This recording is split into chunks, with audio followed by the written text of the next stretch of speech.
Continuamos con más información a través de Canal N y hace unos días fue el Día de la Fuerza Aérea del Perú y además se recordó también a Abelardo Quiñones. Y en esta ceremonia se dieron varios anuncios trascendentales para la Fuerza Aérea del Perú, como su modernización y otros temas más que vamos a hablar el día de hoy con el comandante general de la Fuerza Aérea. Precisamente estamos con el señor Cateriano, Carlos Chávez Cateriano. ¿Qué tal? ¿Cómo está? Bienvenido a Canal N. Buenas tardes, muchísimas gracias por la entrevista. Gracias a usted. Bueno, empecemos con lo que usted anunció y llamó muchísimo la atención en esta inicio de repotenciar la Fuerza Aérea del Perú y anunció además la compra de nuevos aviones. ¿De cuáles estamos hablando en particular? Porque recordemos que hace casi ya un año la Presidenta de la República anunciaba además la compra de 2 Boeing.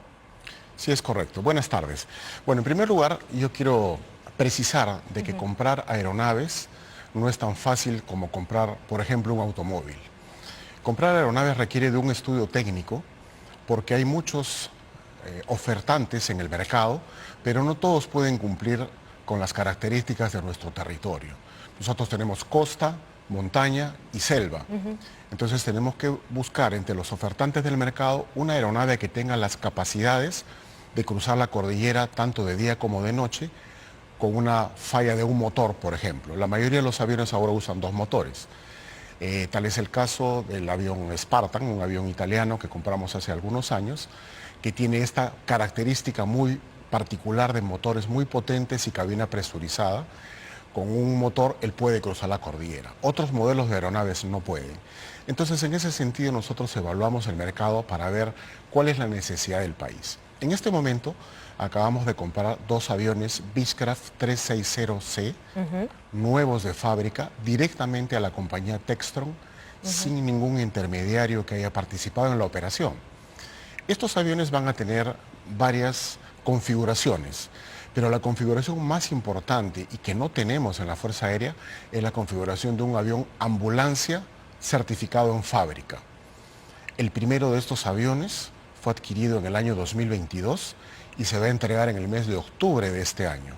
Como usted puede apreciar, han tomado 2 años la fábrica en construir el avión a pedido por la Fuerza Aérea y entregarnos el primero en octubre de este año, y el siguiente avión, que ya está pagado también, está prometido para el Día de la Fuerza Aérea el próximo año. Es decir, ¿hablamos solo de 2 aviones que se han adquirido recientemente o se tienen en miras otros más? Esos ya están comprados y están pagados. En cartera nosotros tenemos ahora, justamente lo que anunció la señora Presidenta, 2 aviones Boeing 737-700-800, para reemplazar otros 2 aviones de la misma denominación, pero mucho más antiguos.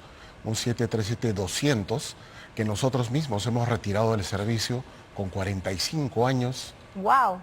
Sí. Hace 45 años no se renovaba esta... Ese avión tiene 45 años en nuestro inventario y murió de pie, como los valientes, pero por cuestiones de seguridad operacional y cuestiones logísticas de repuestos, porque es un modelo que ya no se fabrica, tomamos la decisión de retirarlo del servicio. El otro avión Boeing que está en servicio es del año 1991. Fue comprado por el entonces presidente Fujimori y ya tiene prácticamente 30 años de servicio. Y es el Boeing de uso presidencial y se utiliza también para múltiples otras misiones. Pero es un avión antiguo. Entonces nosotros estamos ahora persiguiendo el reemplazo de estos 2 aviones Boeing con otros 2 de mejores características. ¿Y cuánto o cómo va este proceso? Porque se tenía entendido de que se iba a hacer con una alianza con Canadá. Exactamente, tiene usted toda la razón. Nosotros recurrimos a la Corporación Comercial Canadiense, que es una empresa muy seria del gobierno que representa a las empresas canadienses. Pero finalmente, cuando la negociación estaba llegando a su fin, surgieron temas contractuales de garantías, plazos de entrega, hubo variaciones en el mercado, se desató la continuación de la guerra Rusia-Ucrania, la economía dio muchos vuelcos y finalmente no se pudo concretar la operación. Lo bueno es que los fondos estaban depositados en el banco, de manera que se recuperaron y no se perdió nada. Bueno, perdimos tiempo, pero no perdimos los fondos. Entonces ahora estamos reiniciando la operación utilizando otro medio muy seguro, que es la Oficina de Cooperación Internacional de la OASI. La OASI es la Organización de Aviación Civil Internacional que tiene su sede en Canadá, pero depende de Naciones Unidas. más serio que eso no puede haber. De tal manera de que nosotros estamos ahora solicitando la asignación presupuestal para poder concretar finalmente la compra de estos 2 aviones, tal como lo anunció la propia mandataria. Y en ese proyecto, ¿cuánto podría demorar en tiempo esta adquisición? Como le expliqué al inicio de la entrevista, esto toma tiempo porque estamos hablando de 2 aeronaves modernas, Claro, de largo alcance. Una de ellas pretendemos que venga con tanques de combustible adicionales para que pueda desplazarse a lugares más lejanos y poder cumplir misiones como, por ejemplo, usted recordará cuando había que traer las vacunas desde China. Ningún avión de la Fuerza Aérea del Perú tenía la capacidad de ir hasta China y regresar en corto tiempo. Sí pueden ir, pero tardarían muchas escalas en ir y volver. Por lo tanto, esta negociación creo yo que debe estarse concretando a fin de año y los aviones deben estar llegando dentro del primer semestre del próximo año. Es lo que hemos previsto. Ahora, aviones nuevos, es decir, vamos a compararlos con los vehículos, 0 kilómetros, o son aviones que finalmente están en este proceso de donación o una adquisición distinta. Los aviones Beechcraft que le mencioné son nuevos de fábrica, 0 kilómetros como usted dice, pero en el caso de los aviones Boeing son aviones de segundo uso que no van a tener más que 10 o 15 años de operación y van a estar certificados por el fabricante que es Boeing y van a estar garantizados por la Oficina de Cooperación Técnica de la OASI, que es un organismo internacional muy serio. Le comento también que el avión presidencial que usa Argentina se compró bajo esta misma modalidad, con lo cual ellos han tenido buen resultado y nosotros esperamos tener buenos resultados también. Para poder entenderlo, ¿por qué se dan estas compras de segundo uso? ¿Por el tema presupuestal o por que es más fácil a esperar que se arme un avión nuevo? Para poder entenderlo. Ambas cosas. Cuando usted compra un avión nuevo, usted entra a la cola de una línea de producción. Entonces usted podría esperar hasta 5 años para que le entreguen su avión que está en cola detrás de otros clientes. Claro. Y asimismo es importante también el tema presupuestal. Un avión nuevo de esta categoría cuesta más de 150 millones de dólares. Entonces, un avión usado entre 10 o 15 años, garantizado, con motores sobrejoleados, puede servir tranquilamente unos 30 años más en el futuro. Es decir, el promedio de vida de un avión Boeing es de entre 40 a 45. Aproximadamente. Teniendo en cuenta del que ya tenemos y se ha... Sí, exactamente. Ahora, tenga usted en cuenta de que los aviones tienen 3 tipos de vencimientos. Se vencen por horas de vuelo. Por ejemplo, cada 300 horas de vuelo, una inspección a los motores. También tenemos vencimientos por actuaciones, como los trenes de aterrizaje. Cada tantos aterrizajes, ¿no? Se llaman ciclos, los trenes de aterrizaje tienen que ser inspeccionados. Y tenemos otro vencimiento que es el vencimiento calendario, donde todos los productos derivados del petróleo, como las empaquetaduras, las resinas, los jeves y otros empaques, se vencen igual. Entonces, si el avión no vuela, usted igual tiene que hacer la inspección. Por lo tanto, los aviones están diseñados para volar y no para estar en tierra. Para poder finalizar en este tema, ¿cuánto se está invirtiendo en la compra de estos 2 aviones Boeing? El valor aproximado es de 76 millones. ¿En cada uno o en los dos? Por los dos. ¿Por los dos? Por los dos. Claro, en comparación... Eso marca una diferencia enorme a pagar 150 por cada uno. Así es. Ahora, pasando a otros temas que también le escuché dentro de este discurso, hablábamos de este proyecto de Spaceport, del puerto espacial, el más grande que podría ser en Sudamérica, en nuestro país, especialmente en Talara. ¿Cómo va avanzando la Fuerza Aérea en ese tema? Bueno, fíjese, el año pasado, en el mes de abril, tuvimos la oportunidad de asistir a la versión número 38 del Simposio Espacial en los Estados Unidos. Fíjese, 38 años después de que ha iniciado este proceso, el Perú recién se ha incorporado y se incorpora a iniciativa de la Fuerza Aérea. Entonces nosotros firmamos una alianza con el Space Force. Es una nueva fuerza creada en los Estados Unidos para la administración del espacio, el control de los satélites GPS y otros elementos que pueden ponerse en el espacio. Es del proyecto Artemis, ¿cierto? No exactamente. El proyecto Artemis está más dedicado a llevar nuevamente el hombre a la luna. Ok. Entonces, al formar parte de la comunidad del Space Force, nosotros nos convertimos en socios del Comando Espacial de los Estados Unidos y ellos han enviado asesoría y ayuda técnica para ayudarnos a determinar la mejor ubicación. Nosotros ofrecimos 3 bases aéreas de la Fuerza Aérea, 2 en el norte y 1 en el sur, que están, digamos, tienen terrenos disponibles y podrían ser empleados en esta tarea.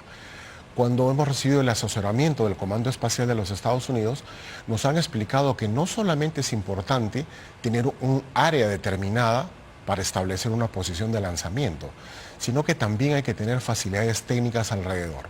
Hay que tener un puerto cercano, un aeropuerto cercano, deseable un ferrocarril cercano, una autopista y toda una industria para soportar la operación del puerto espacial. Nos habla de una gran inversión. Una gran inversión que el país va a desarrollar ahora en el norte del Perú, porque por ejemplo en la ciudad de Talara no existe la petroquímica que pueda producir oxígeno líquido y nitrógeno líquido en grandes cantidades que se utilizan para abastecer a los vehículos que se lanzan, básicamente en la fabricación del propelente. Como usted sabe, una vez que el vehículo sale de la atmósfera, ya no hay oxígeno para quemar. Por lo tanto, el combustible tiene que generar su propio oxígeno. Por eso es que no se llama combustible, se llama propelente. Parte combustible, parte oxígeno.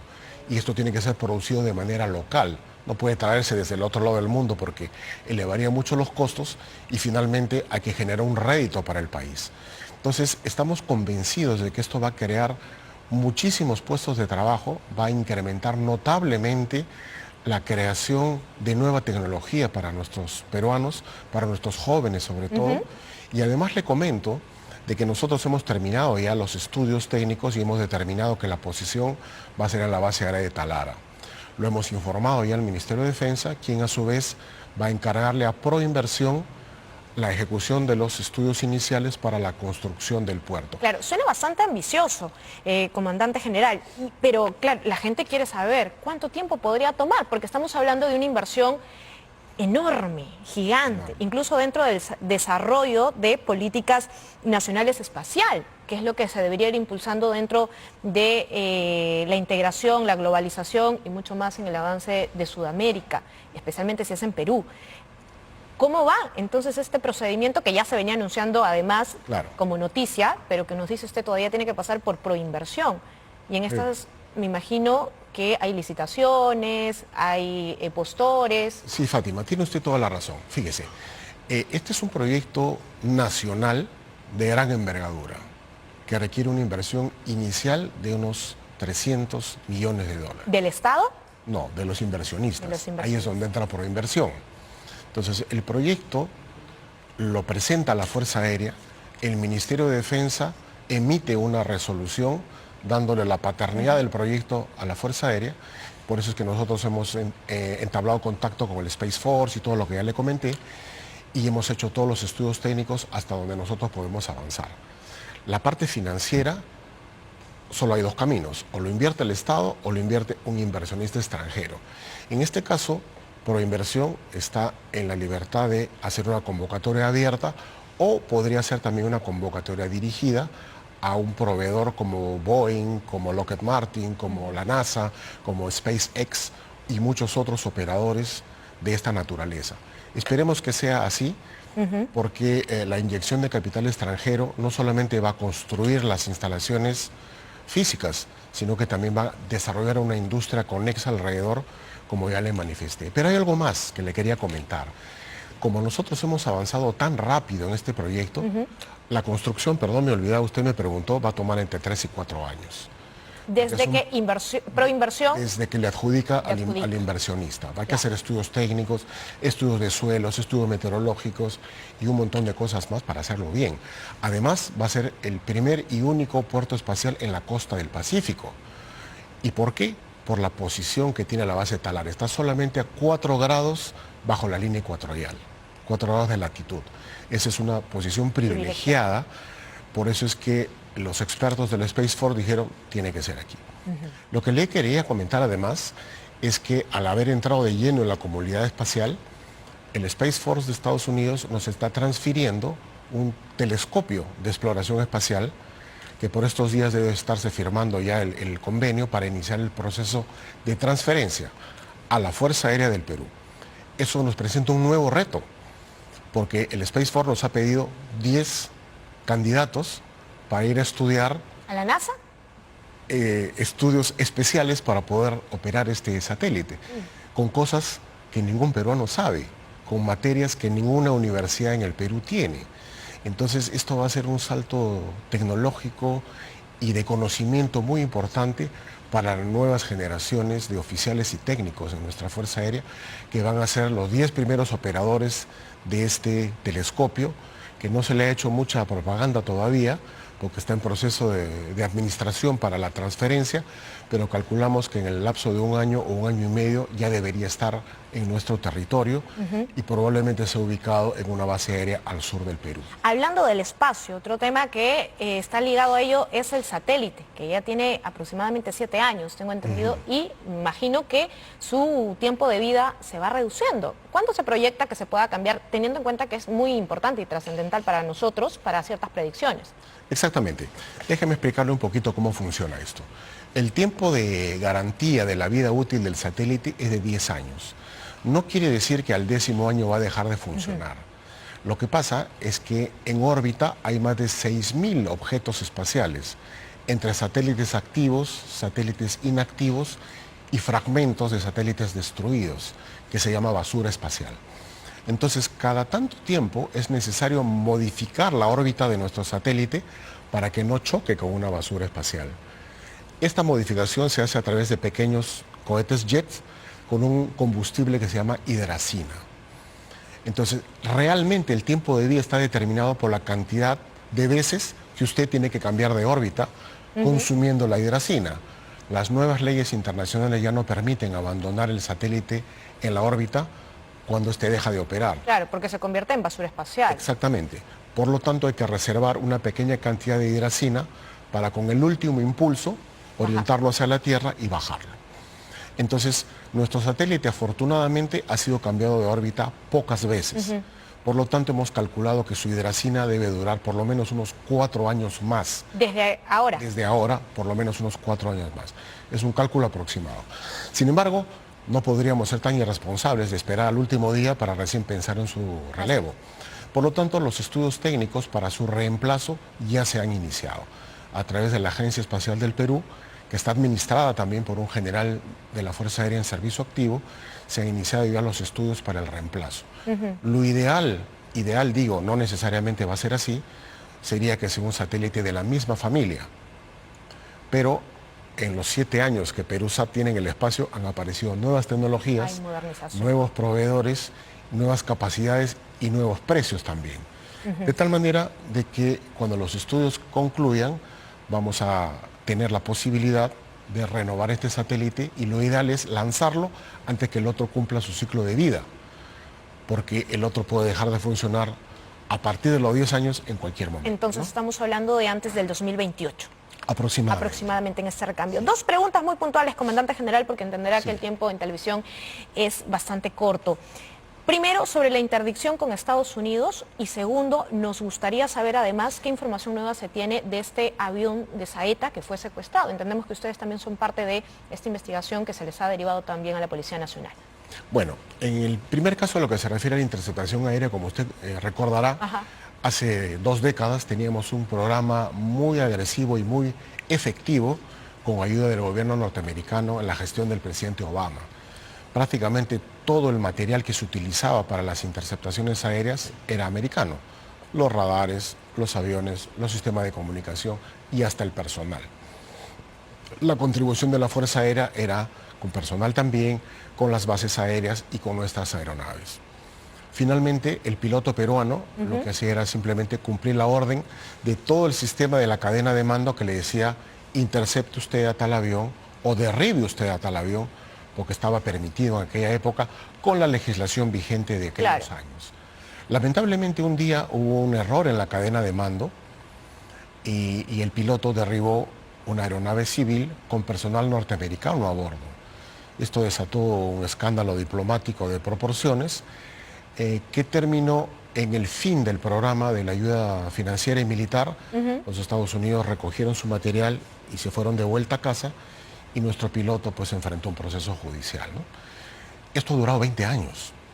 Entonces, el año pasado nos dieron la oportunidad de ir personalmente al Pentágono a explicar la posición de la Fuerza Aérea con un fantasma de hace 20 años.